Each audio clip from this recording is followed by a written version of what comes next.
Hello everyone, welcome back to our channel. In this tutorial today I'm going to quickly show you how to add Visa gift card to Epic Games. So let's get into the video. So open up Epic Games and log into your account. So if you have an account, log into your account. So if you want to add Visa gift card, you simply need to add something to your cart so that we can get to the checkout process there. So I'm going to, for example, add this to my card, so just so that I can get to the checkout and payment options.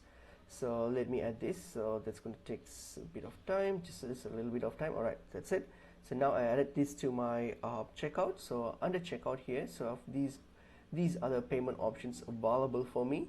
So what I'm going to do, if I'm going to use my Visa